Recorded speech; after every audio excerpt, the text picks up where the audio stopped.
ठीक है, 7.1 पढ़ने वाले अपन आज एनिमल टिश्यू के बारे में। ठीक है, the structure of cells vary according to their function, यानी सेल्स का जो स्ट्रक्चर है उनके फंक्शन के अकॉर्डिंग वेरी करता है। ठीक है, therefore the tissues are different and are broadly classified into 4 types. इसलिए टिश्यूज जो है वो अलग अलग है, बहुत सारे हैं, और वो ब्रॉडली क्लासिफाइड है कितने में, 4 टाइप के अंदर। देखो अभी अपने ये जो एनसीईआरटी की पहली लाइन है वो क्या बोलती है कि जो सेल का जो स्ट्रक्चर है उनके फंक्शन पे डिपेंड करता है। इसका मतलब ये है अगर हमको कोई सेल का स्ट्रक्चर मालूम है तो हम उससे बहुत ज़्यादा अंदाज़ा लगा सकते हैं कि उसका स्ट्रक्चर क्या हो सकता है। सॉरी, अगर हमको कोई सेल का स्ट्रक्चर मालूम है तो इससे बहुत ज़्यादा अंदाज़ा लगाया जा सकता है कि उसका फंक्शन क्या होगा। फॉर एग्जाम्पल जैसे देखो डिफ्यूजन, हम सब ने क्या पढ़े, एल्वियोलार मेम्ब्रेन के बारे में सुना थे। ठीक है ना, तो अगर फॉर एग्जाम्पल सोचो यहाँ पर अगर बड़े बड़े ऐसे मोटे मोटे सेल लगा दीजिए, क्या कर दीजिए, मोटे मोटे से सेल लगा दीजिए, तो अगर इस वॉल को इतनी मोटी बना दी जाएगी तो क्या कभी ऑक्सीजन इससे डिफ्यूज होकर इधर आ सकेंगे, नहीं आ सकता, पॉसिबल नहीं है ना। तो यहाँ पर ये सेल कभी रह ही नहीं सकते, है ना। ये क्यूबॉइडल शेप के, क्यूब शेप के, कॉलमनर ऐसा कॉलम शेप के जो सेल्स है, बड़े बड़े सेल्स यहाँ पर कभी रह नहीं सकते। क्यों? क्योंकि मैंने अभी बोला ना, स्ट्रक्चर फंक्शन के बारे में बहुत सारी इंफॉर्मेशन देता है। तो यहाँ पर क्या रह सकते हैं, एक पतले से सेल्स रह सकते हैं ना, एकदम पतले पतले जो सेल्स रहेंगे वो यहाँ पर रह सकते हैं। हाँ, जहाँ एब्जॉर्प्शन करना है, जहाँ पर कुछ सिक्रीट करना है, तो वहाँ पर ये जाड़े वाले सेल रहेंगे। हाँ, जहाँ पर कोई चीज़ की मूवमेंट करना है तो वहाँ पर सेल्स के ऊपर सीलिया रहेंगे। देखो जहाँ पर मूवमेंट करना है तो वहाँ पर फ्लैजिला रहेगा सेल्स के पास में, है ना। तो ये डिफरेंट टाइप्स के स्ट्रक्चर हैं जो हमको फंक्शन के बारे में बहुत सारी इंफॉर्मेशन देते हैं। इसी को अपने को पढ़ना है। इन्हीं डिफरेंट टाइप ऑफ स्ट्रक्चर की वजह से सेल्स की हमारे पास में टिश्यूज की कितनी टाइप आ जाती है, 4 टाइप आ जाती रहती है। ठीक है, तो हमने क्या देखे थे, देखो हमने कल भी टिश्यू की डेफिनेशन पढ़े थे, उसमें हमने 3 पॉइंट पढ़े थे। कौन से? सबसे पहला पढ़े थे कि टिश्यू बोले तो कुछ भी नहीं, एक सेल्स का ग्रुप है ना, a group of sales having similar origin, यानी जिनका ओरिजिन सिमिलर है, एक ही तरीके की मेम्ब्रेन से वो डिराइव्ड होके आए हैं, उसको अपन बोलेंगे, उन सेल्स के ग्रुप को टिश्यू बोलेंगे। लेकिन कब बोलेंगे, जब उनके दरमियान इंटरसेलुलर सब्सटेंस होगा, और तीसरा पॉइंट वो सबके सब सेम फंक्शन परफॉर्म करें, है ना, तभी जाकर क्या बोलने वाले उनको, टिश्यू बोलने वाले। ठीक है, तो ये 3 पॉइंट पढ़े थे, है ना। तो अब देखो सबके सब का सेम फंक्शन है ना, फंक्शन सेम है, तो अब सबके सबका फंक्शन सेम है तो इसका मतलब लगभग उनका स्ट्रक्चर भी सेम होना चाहिए, है ना, ऐसा बोल सकते हैं। या फिर हाँ, तो इसीलिए जो है ना, इसीलिए सेल्स के स्ट्रक्चर की बेसिस पर हमारे पास में 4 तरीके के टिश्यू आ जाने वाले। कितने तरीके के? 4 तरीके के टिश्यू आ जाने वाले। और अपन ने कल भी बात कर रहे थे कि कितनी कितनी अजीब बात है कि 4 तरीके के टिश्यू पॉरीफेरा से लेकर एनिमल किंगडम तक के ऑर्गेनिजम्स में सारे तरीके के ऑर्गन बनाए गए थे, है ना। सिर्फ 4 तरीके के टिश्यूज, कौन से देखो, therefore the tissues are different and are broadly classified into 4 types। जैसे देखो एपिथेलियल टिश्यू है, उसके बाद में कनेक्टिव टिश्यू है, मस्कुलर, न्यूरल, सिर्फ 4, only 4 types of tissue.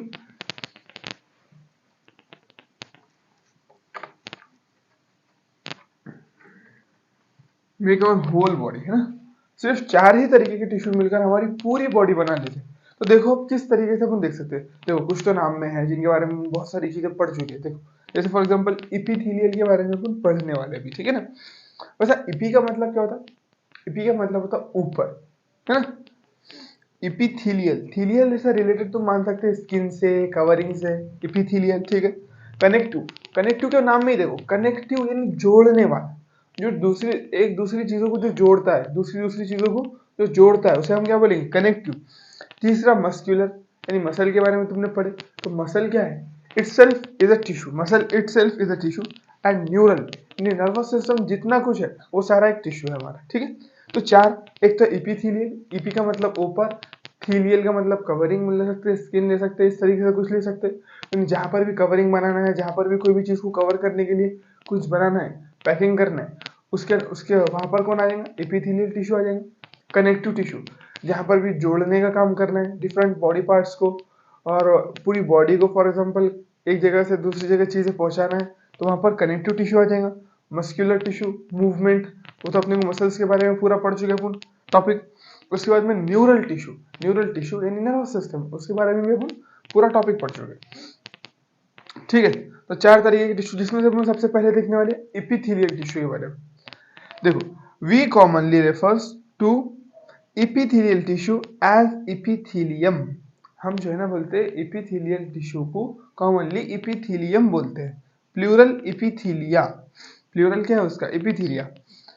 This tissue has a free surface, यानी इस टिश्यू के ऊपर कोई नहीं, कुछ नहीं रहेगा, इसके पास में एक फ्री सरफेस रहेगी, यानी ये ऊपर से क्या रहने वाला है, फ्री रहने वाला है। जैसे फॉर एग्जांपल देखो, अब ये पेन है, ये पेन को इधर उधर से सारी चीजें घेरी हुई है, लेकिन इसका ऊपर का सरफेस फ्री है। तो इस तरीके से यानी ये एटमॉस्फेयर के या फिर बॉडी के अंदर साइड की जो कैविटी है ना, उसके कांटेक्ट में रहे, है ना। जैसे ये जैसे बोर्ड है, तो इसका इधर का साइड छुपा हुआ है, लेकिन ये साइड क्या है, उसका फ्री सरफेस है, एक खुला है, उससे उससे कोई चीज, उसके ऊपर कोई चीज नहीं है ना।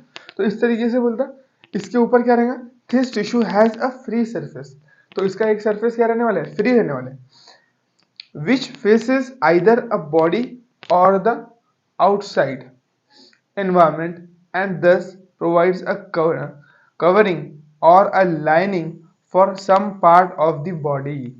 जिसकी वजह से क्या करता है, बोलते हैं ये या तो इन्वायरमेंट के कांटेक्ट में रहेगा बाहर, यानी बाहर के साइड में उसका फ्री सरफेस रहेगा, या फिर बॉडी के अंदर साइड में, बॉडी की कैविटी जो है ना, अपनी अपनी बॉडी के बीच में से देख रहे हैं, लंग्स वगैरह सारी चीजें निकाल दे, तो एक कैविटी बन जाती है पूरी अंदर खाली, है ना। तो उस कैविटी के फेस कर रहा होगा इस तरीके से। तो इसलिए अब देखो, जो चीज उसकी फेस करती है, जैसे ये फॉर एग्जाम्पल ये वॉल है, और ये वॉल के ऊपर ये बोर्ड है, तो वॉल का जो बोर्ड है वो एक कवरिंग बन गया उसके लिए, क्या बन गया, कवरिंग, उसने पीछे की चीज को पूरा छुपा दिया। तो इसलिए बोल सकते हैं अपन कि जो इपीथेलियल टिश्यू है, which faces either a body fluid or the outside environment and thus provides a covering or a lining for some part of the body। समझ में आई? तो इसीलिए बोलता हूँ क्या हो सकता है, outside environment and thus provide a covering for a lining for some part of the body, इसलिए वो कवरिंग प्रोवाइड करता है कुछ पार्ट के लिए, बॉडी के सम पार्ट्स को कवरिंग देता है वो, ठीक है।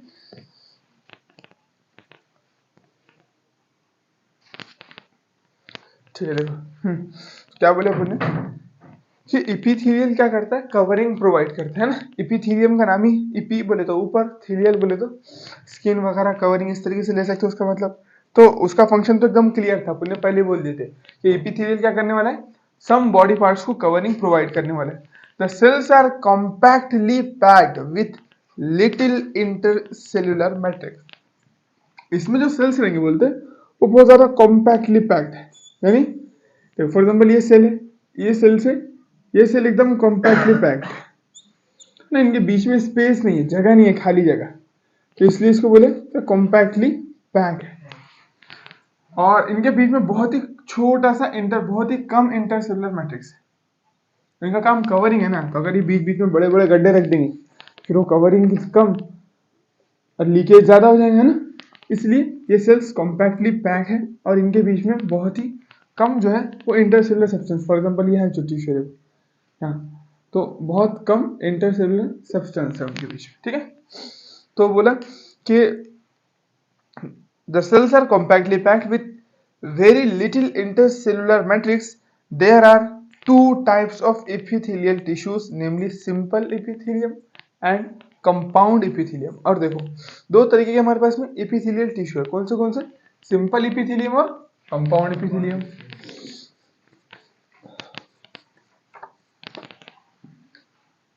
देखो हमने बोला एपिथेलियल टिश्यू कवरिंग प्रोवाइड करने वाला, तो हमारे पास में कितने आ गए, दो तरीके के, एक आ गया सिंपल एपिथेलियम, सिंपल और एक कंपाउंड, है ना।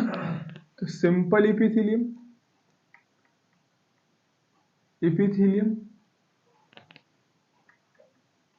और एक है कंपाउंड इपिथेलियम।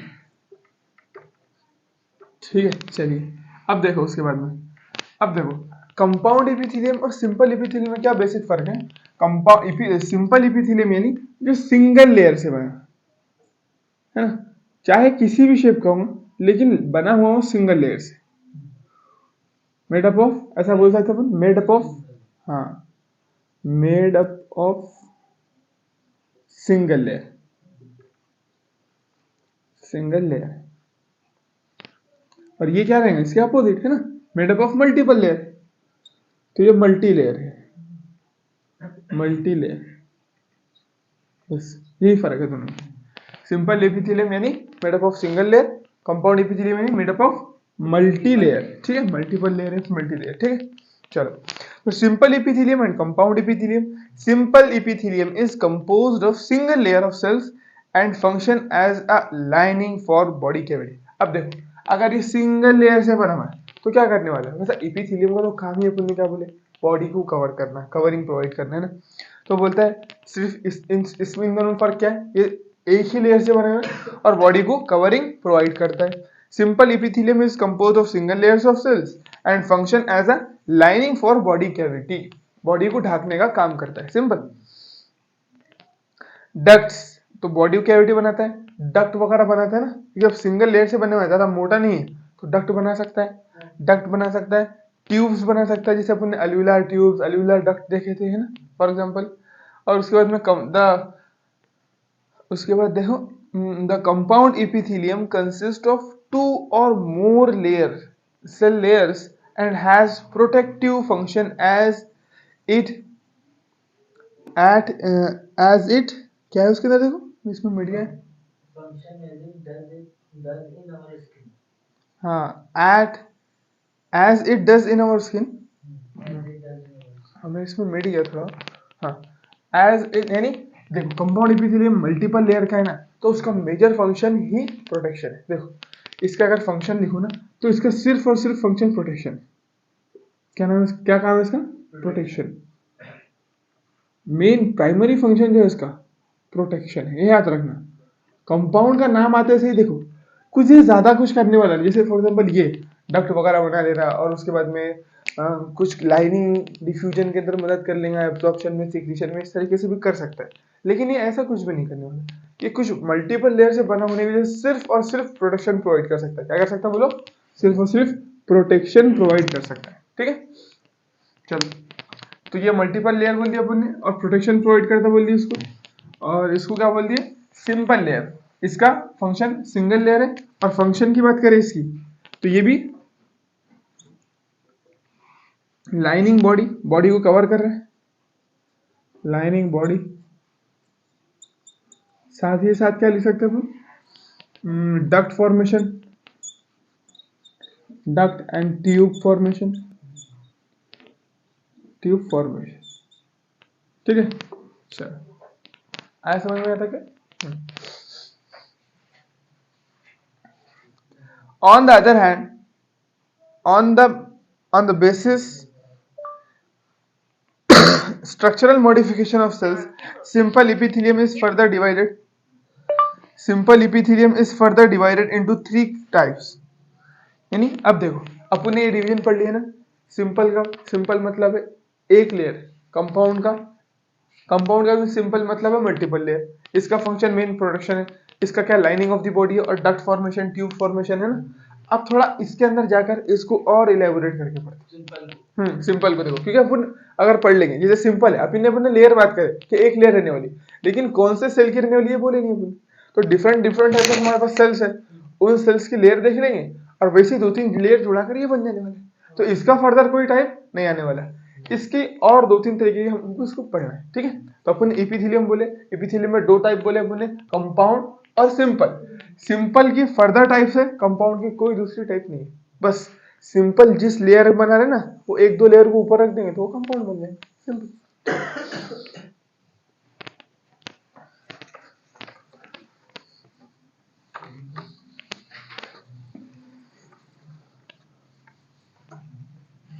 ठीक है,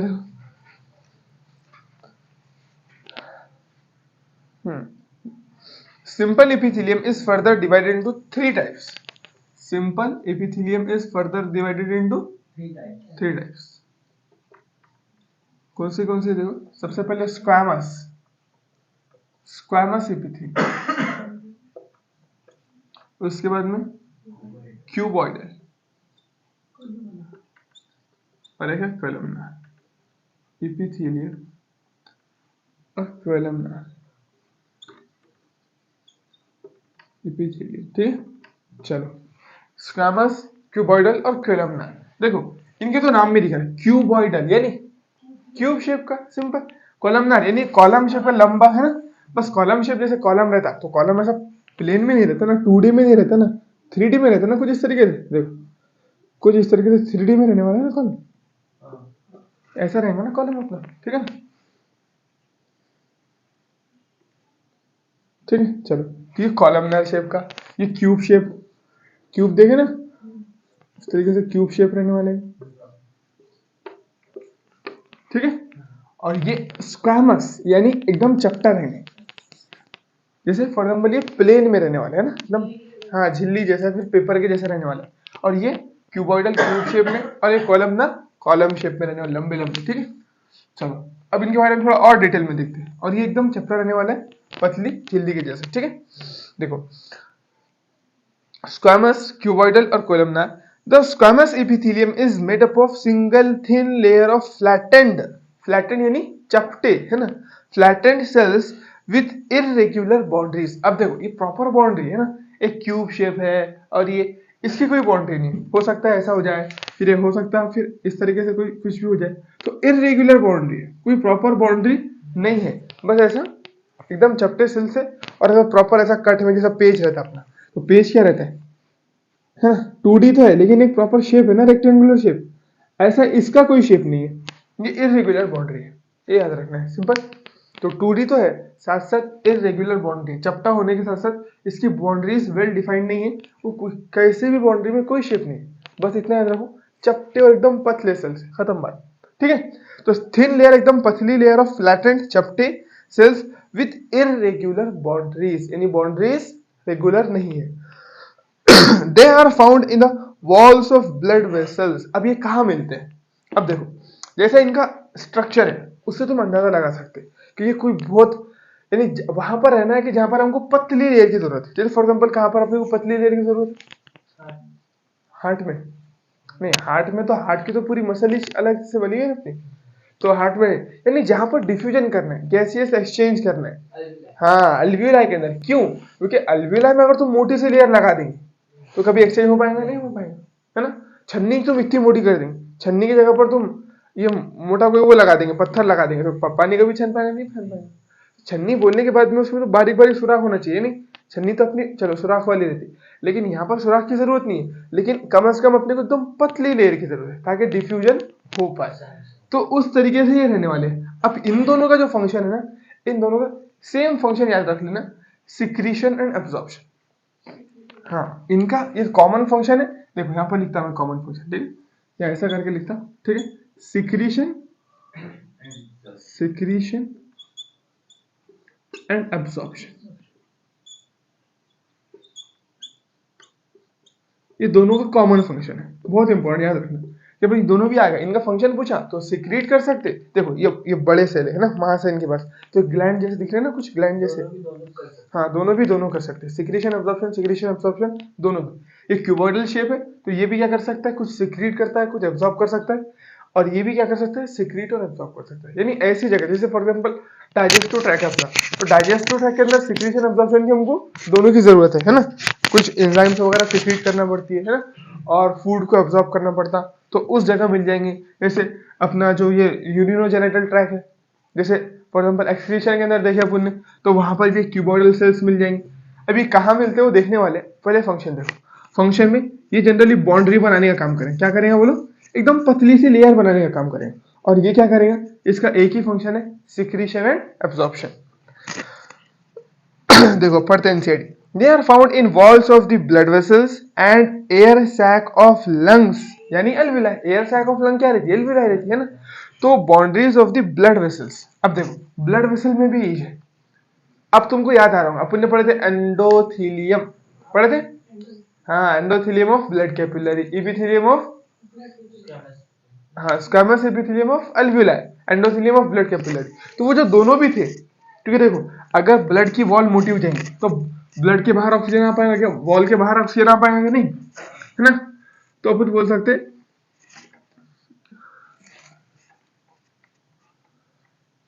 क्या बोला उसने, ब्लड वेसल्स के अंदर, वॉल्स ऑफ ब्लड वेसल। देखो पहला दिया उसने कहां पर है बोले तो walls of blood vessel, walls of blood vessel, blood vessel, ठीक। दूसरा दिया एयर सैक ऑफ एयर, बिल्कुल बिल्कुल,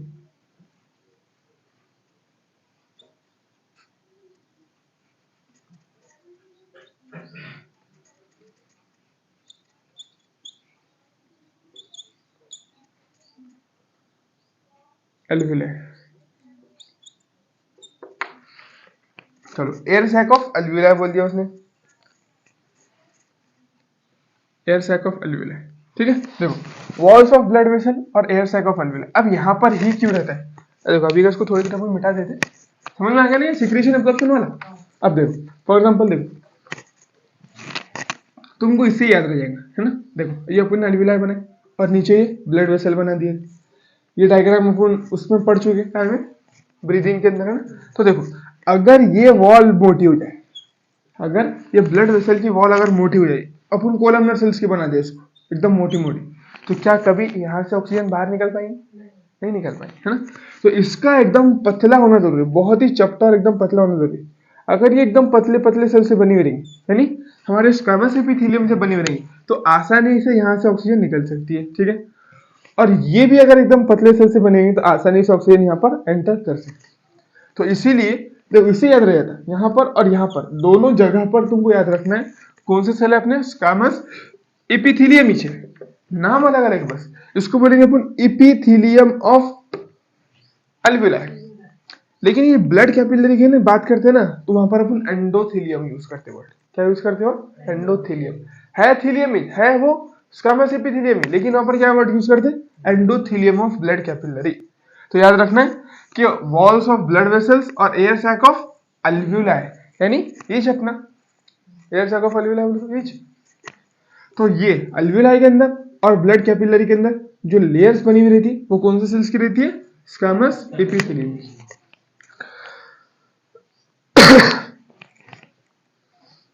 हाँ, अब अगर फंक्शन पूछे तो क्या फंक्शन है इसका? फंक्शन फॉर्मिंग डिफ्यूजन बाउंड्री, है ना?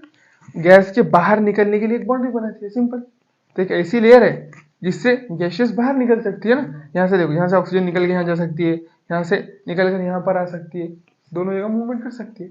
तो फंक्शन तो सिंपल है, फंक्शन तो पहले ही समझ में आ गया, है ना?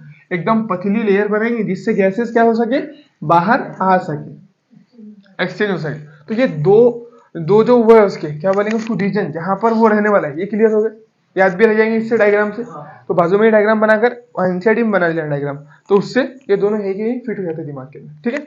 चलो क्योंकि देखो इसमें कुछ ज्यादा कॉम्प्लिकेट नहीं करने वाला है, जितने एनसीईआरटी ने उतने ही पूछेगा, लेकिन ये चीजें नहीं, कौन सी लेयर कौन सा सेल्स कहां पर रहते हैं, इसमें भी एग्जांपल्स बहुत सारे हैं। तो उसको याद करने के लिए अपने को कुछ ना कुछ, अब देखो अपन सारी चीजें पढ़ चुके तो अपने को लिए समझना आसान है।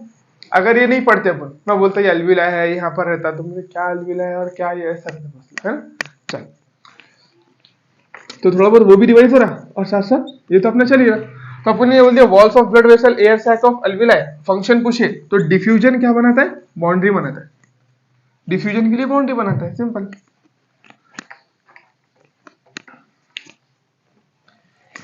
अगर इसका फंक्शन बोला जाए, फंक्शन फंक्शन क्या होगा बोलो? फॉर्मिंग डिफ्यूजन बाउंड्री,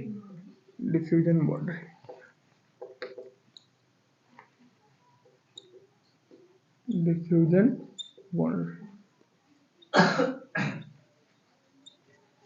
ठीक है।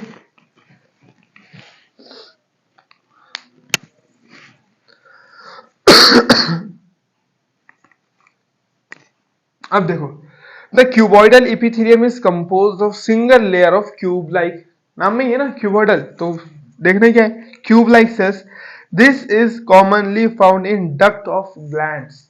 तो ग्लैंड मैंने बोला अभी ना, तो जनरली जो ग्लैंड्स की डक्ट है तो उसके अंदर पाए जाने वाले अपने क्यूबॉइडल। हाँ बिल्कुल बिल्कुल, जहाँ से कुछ सिक्रीट करना है, कुछ एब्जॉर्ब करना है, तो ग्लैंड्स की डक्ट में जनरली पाए जाएंगे, बोलते हो काय में, डक्ट ऑफ ग्लैंड के अंदर। तो इसको बोल देंगे अपन देखो यहाँ पर लिख देंगे duct of gland, duct of glands. Glands की डक्ट में पाए जाएंगे, duct of glands. This is commonly found in duct of glands and tubular part of nephron. तो नेफ्रॉन में भी तुमने पीसीटी के अंदर वो लाइन पढ़े थे, क्या पढ़े थे, पीसीटी के अंदर लाइन पढ़े थे। हाँ हाँ, सिंपल क्यूबॉइडल एपिथेलियम है ना, तो वही लाइन यहाँ पर भी है, ब्रश बॉर्डर है ना, ब्रश बॉर्डर पढ़े थे ना, ब्रश बॉर्डर क्यूबॉइडल, तो वही, तो क्यूबॉइडल से विच है ना, तो बिल्कुल। तो देखो क्या बोले अपन ने, डक्ट ऑफ ग्लैंड्स के अंदर है, साथ साथ दूसरा इसका लोकेशन क्या हो जाने वाला है, दूसरा इसका लोकेशन हो जाना है tubular part of nephron, part of nephron.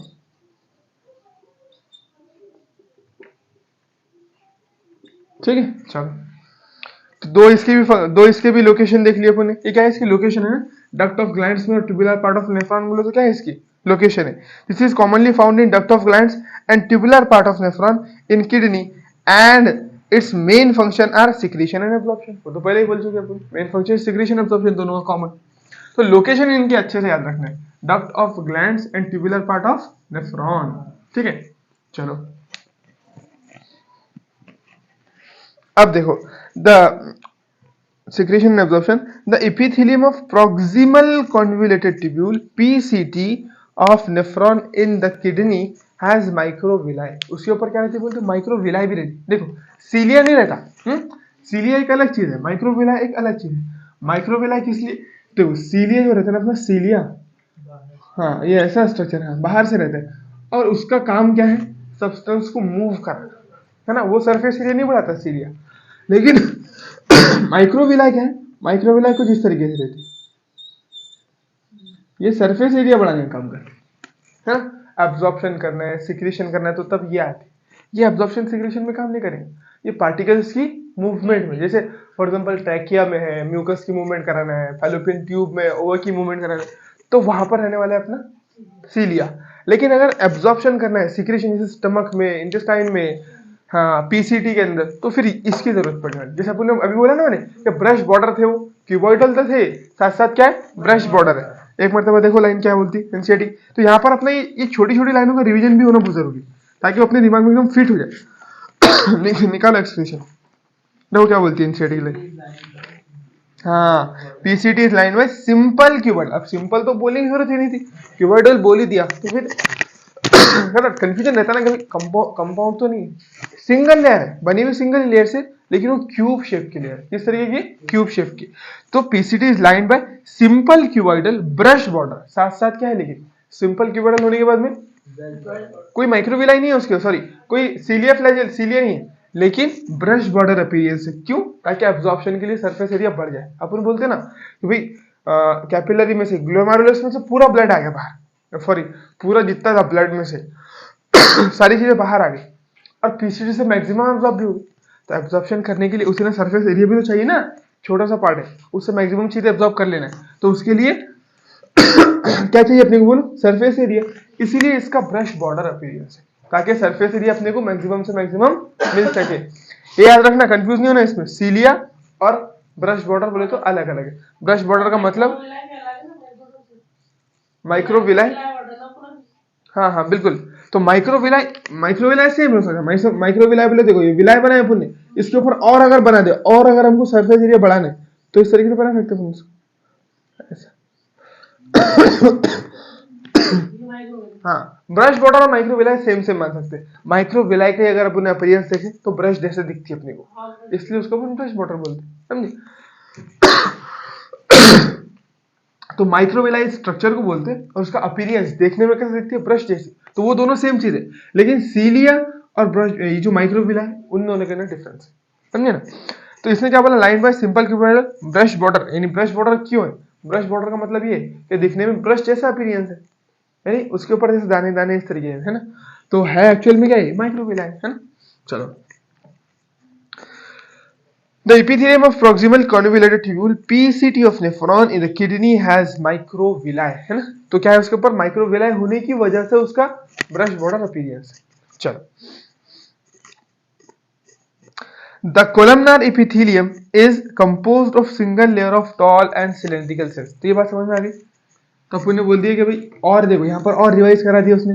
पहले तो क्या बोला कि भाई लोकेशन बताया कि क्यूबॉइडल सेल की लोकेशन क्या है, डक्ट ऑफ ग्लैंड और ट्यूबुलर पार्ट ऑफ नेफ्रॉन। फिर बाद में और स्पेसिफाई किया कि पीसीटी के जो है ना, पीसीटी के अंदर जो है स्पेशल तरीके के क्यूबॉइडल तो सेल है ही है, लेकिन वो क्यूबॉइडल सेल के साथ वो क्यूब के, हाँ नहीं क्यूबॉइडल सेल है, उसके ऊपर माइक्रोविलाई भी है, हाँ ब्रश बॉर्डर अपीयरेंस सेल्स ऐसा। बाकी सारों में भी क्यूबॉइडल सेल्स रहते, यानी पीसीटी के अलावा जो दूसरे पार्ट है ट्यूब के, उसमें भी क्यूबॉइडल सेल्स हैं, लेकिन ब्रश बॉर्डर अपीयरेंस नहीं रहने वाला। क्यों? क्योंकि उतने एब्जॉर्प्शन की जरूरत नहीं है ना अपने वहां पर, जहां मेजर एब्जॉर्प्शन करना है वो कौन सा पार्ट है अपना, पीसीटी है, तो इसलिए उसमें ब्रश बॉर्डर अपीयरेंस रहेगा। तो ये जो लाइन लिखी हुई है ना, the epithelium of proximal convoluted tubule of nephron in the kidney has microvilli, तो उसके साथ में क्या है, उसके ऊपर माइक्रोविलाई भी है, तो वो इसी का एक्सटेंशन है, tubular part of nephron. Tubular part of nephron यानी पीसीटी के अलावा जैसे डीसीटी, कलेक्टिंग डक्ट, उनमें भी क्यूबॉइडल शेप के सेल रहेंगे, लेकिन फर्क क्या रहेगा, वहां पर माइक्रोविलाई नहीं रहने वाला है, सिर्फ और सिर्फ पीसीटी के अंदर माइक्रोविलाई रहेगा। बोलो, देखो तीसरा पॉइंट लिख लो यहाँ पर, जो अपना पीसीटी है ना, पीसीटी के अंदर ही माइक्रोविलाई रहेगा, माइक्रोविलाई, ठीक है। चलो,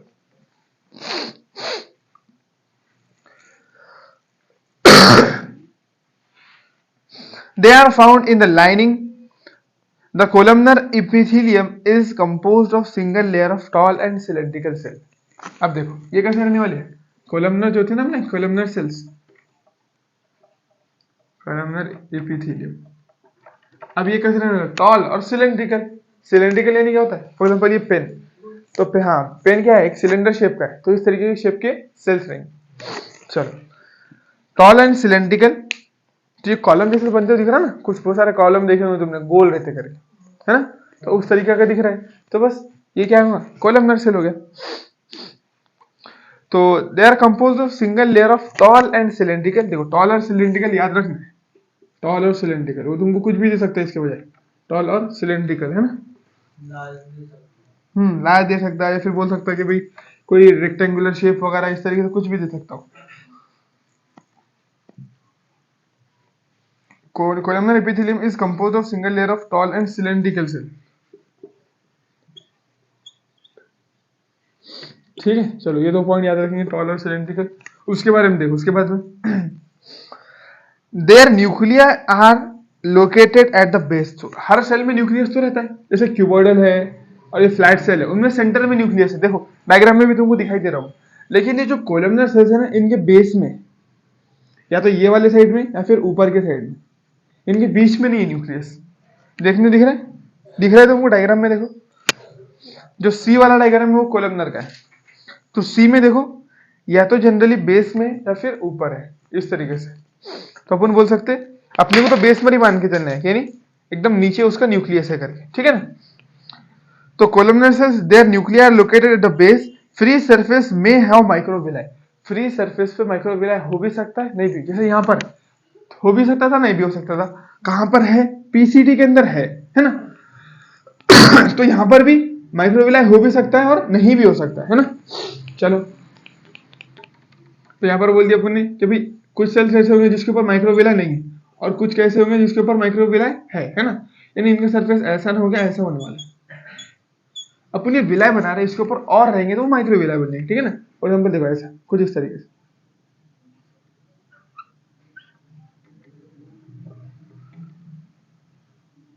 ऐसा ऐसे ही पूरा रहने वाला है ना, तो इसको बोलेंगे अपन माइक्रोविलाई। यानी यहाँ पर भी और कॉम्प्लिकेट तरीके से ऐसे, बस ये क्या हो गया अपना, विलाई के ऊपर भी और रहेंगे तो उसको माइक्रोविलाई बोलेंगे, सिंपल। तो माइक्रोविलाई हो भी सकते हैं और नहीं भी हो सकते, दोनों भी जैसे यहाँ पर था ना, माइक्रोविलाई हो भी सकती, नहीं भी। माइक्रोविलाई है कहाँ पर, पीसीटी के अंदर है सिर्फ और सिर्फ, ठीक है चलो। Their nuclei are located at a base. Free surface may have microvilli. They are found in the lining of stomach. अब ये कहाँ मिलने वाला है? जैसे हाँ, जैसे डक्ट में इसमें मिले तो ये स्टमक में मिले, स्टमक एंड इंटेस्टाइन।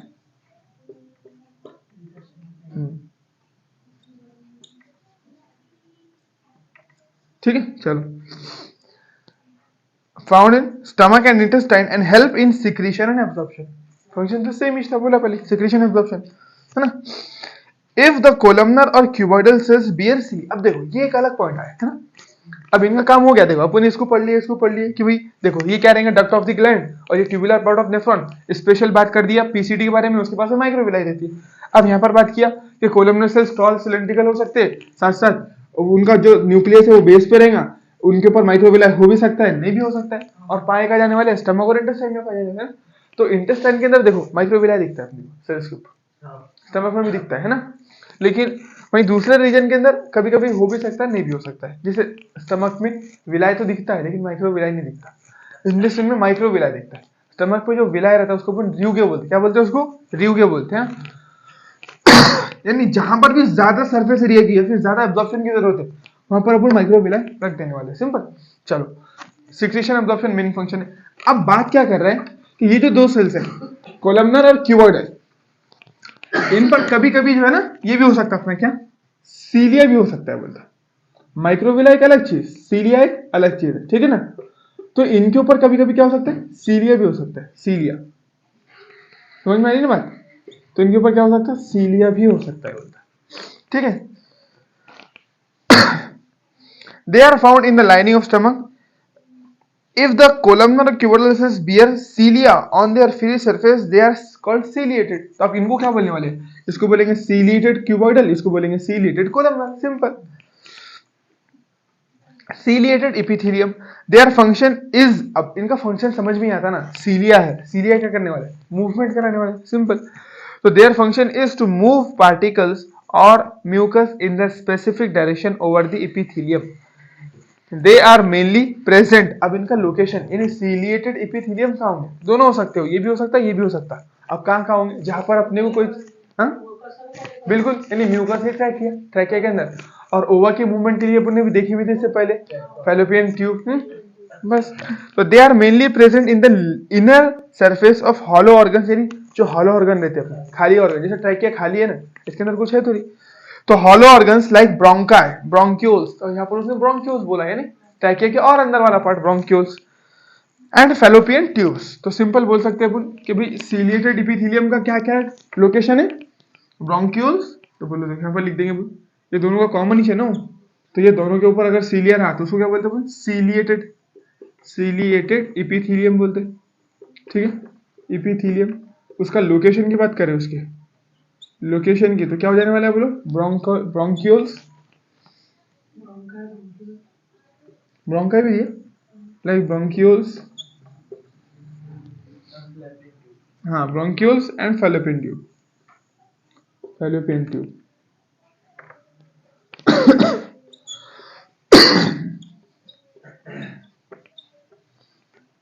ठीक, फैलोपियन ट्यूब्स। तो ये दो ही लोकेशन तुमको याद रखना है किसकी। तो ये वैसा देखो बहुत सारी चीजें अगर तुमको अपने इतना सारा पढ़ लिया ना, तो अभी तक तो बहुत सारी चीजें तुमको फंक्शन से पहले ही मालूम है कि भाई यहाँ पर ये होना चाहिए। अब ट्रैकिया है अपना, ट्रैकिया में बोलता है, ट्रैकिया में भी अपने क्या बोलना है, वहां पर भी सूडो स्ट्रैटिफाइड सीलिएटेड एपिथेलियम रहता है वहां पर, है ना। तो अपने को मालूम ही है कि वहां पर भी सीलिएटेड एपिथेलियम तो रहने ही वाला है, ठीक है। ब्रोंकाई में यहाँ पर स्पेसिफिकली ब्रोंकाई बोला, तो ब्रोंकाई में तो रहेगा ही रहेगा, साथ साथ यानी ये पूरे रीजन में इतने जो है ना अपना ये जो रीजन है इसके अंदर रहेगा, चाहे वो ट्रैकिया बोलो, हाँ चाहे ट्रैकिया, इसोफेगस में नहीं रहेगा, कंफ्यूज कर सकता हूँ इसोफेगस। अब तुम सोच रहे यार ये तो अपना, अब ये जो पाइप दिखता रहते हो, हाँ ये ट्रैकिया है, इसोफेगस नहीं है ना। तो अपन सोच लेते यहाँ ट्रैकिया में है तो फिर इसोफेगस में भी नहीं, इसोफेगस में जरूरत ही नहीं, हाँ उसके अंदर तो नीचे जाना है ना फूड को, ऊपर तो आने नहीं है ना। तो ऊपर जो आता वो तो एक अलग ही प्रोसेस रहती है, वोमिटिंग वगैरह। तो यहाँ पर ट्रैकिया में अपने को म्यूकस को बार बार ऊपर लाना पड़ता है, तो इसीलिए वहां पर जरूरत है। फैलोपियन ट्यूब में ओवा की अपने को मूवमेंट करना पड़ता है, इसलिए जरूरत है वहां पर, है ना। तो इसोफेगस में कोई काम नहीं है। तो ये स्पेसिफिकली याद रखना है कि ट्रैकिया के अंदर या फिर ब्रोंक्यूल्स के अंदर और फैलोपियन ट्यूब में अपने को किसकी जरूरत है, सीलिया की जरूरत है, इसलिए सीलिएटेड एपिथेलियम अपने को वहीं पे मिलने वाले हैं। ठीक है, चलो अब आगे का थोड़ा कल देखते हैं।